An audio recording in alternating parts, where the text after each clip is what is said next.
రేవంత్ రెడ్డి ఇది చూపాడు. నీకు అంత ధైర్యం ఉందా? నువ్వు మాట్లాడతావా? ఫస్ట్ ఎపెక్స్ లో ఆనాడు చంద్రబాబు నాయుడు పాలమూరును వ్యతిరేకిస్తే కేసీఆర్ గారు పీపీటీ ఇచ్చిండు. అక్కడ ఇగో చూడు, చంద్రబాబు నాయుడు పాలమూరును దత్తత తీసుకున్నాడు అనే పీపీటీ ఆయన వీడియో ఆయనకే చూపించిండు. బీజేపీ మేనిఫెస్టో చూపించిండు, కాంగ్రెస్ మేనిఫెస్టో చూపించిండు. ప్రధానమంత్రి మహబూబ్ నగర్కి వచ్చి పాలమూరు ప్రాజెక్టుకు అనుమతులు ఇస్తా అని ప్రధానమంత్రి మాట్లాడిన వీడియో చూపించి బీజేపీ ఒప్పుకున్నది, కాంగ్రెస్ ఒప్పుకున్నది, తెలుగుదేశం ఒప్పుకున్నది, ఎట్లాపుతారు పాలమూరు అని చంద్రబాబు నాయుడు ముఖం మీద బల్లగుద్ది ఫస్ట్ ఎపెక్స్ కౌన్సిల్లో మాట్లాడింది.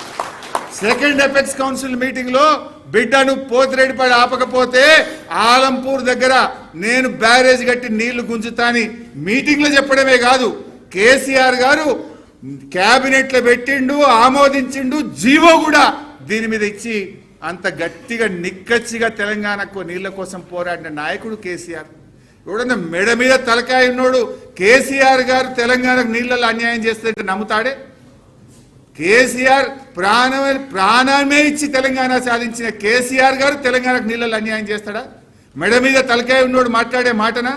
ఇగో రేవంత్ రెడ్డి రాజకీయాల కోసం రాష్ట్ర ప్రయోజనాల్ని కూడా ఫనంగా పెడతా ఉన్నాడు. అంటే ఇంత చిల్లరగా, ఎంత తప్పు. నిన్న అసెంబ్లీలో ఇంకో మాట మాట్లాడి స్టార్టింగే అబ్బాయి ఇంత బుద్ధి వచ్చిందా అని నేను అనుకున్నా.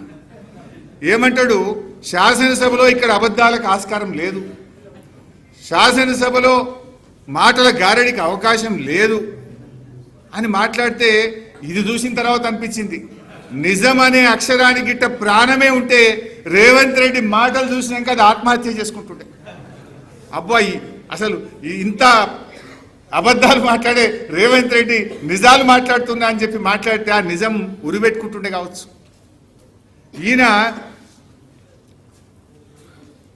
ఎన్ని అబద్ధాలు, అడిషనల్ సెక్రటరీ మాట్లాడిన దానికి కేసీఆర్ వాక్యాన్ని కలుపుతాడు. అంటే ఇంత గట్టిగా, అంటే ఈయన పద్ధతి చూస్తే ఎట్లుంటుందంటే ఇంకా ఆయన ఏమంటాడు, నిన్న ఇదంతా ఉత్తమ్ కుమార్ రెడ్డి గారు చాలా కష్టపడ్డాడు, రీసెర్చ్ చేసి కాగితాలన్నీ సమీకరించిండు, ఉత్తమ్ కుమార్ రెడ్డికి పిహెచ్డి ఇవ్వాలి, డాక్టరేట్ ఇవ్వాలన్నాడు. ఆయన అవన్నీ సమీకరిస్తున్నట ఈయన సీక్వెన్స్ లో పెట్టిండట. ఆ ఉత్తమ్ కుమార్ రెడ్డి తెచ్చిన డాక్యుమెంట్లు నేను సీక్వెన్స్ లో పెట్టి నేను అసెంబ్లీలో ప్రజెంట్ చేసిన అన్నాడు. ఏం సీక్వెన్స్ పెట్టినవురా అంటే మోకాలకి బూడగొండుకు పెట్టినావు నువ్వు.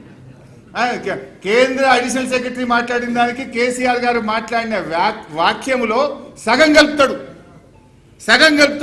ఈ పిచ్చి రేవంత్ రెడ్డి. నాకు మాటలు జారుతున్నట్టు కానీ ఆయన అసెంబ్లీలో మా జారినాక నేను ఈడ మా జారినా తప్పులేదు వాస్తవంగా చెప్పాలంటే. అంటే ఇప్పుడు చెప్పు రేవంత్ రెడ్డి, నేను అడుగుతున్నా, నాలుక కొయ్యాలి అన్నాడు. నేను అడుగుతున్నా రేవంత్ రెడ్డి, నువ్వు ఇంత అసెంబ్లీలో అబద్ధాలు మాట్లాడి యావత్ శాసనసభ వ్యవస్థను తప్పుదో పట్టించిన నీ నాలుక కొయ్యాలనా, ఎవరి నాలుక కొయ్యాలనో చెప్పు రేవంత్ రెడ్డి అని నేను అడుగుతా ఉన్నా.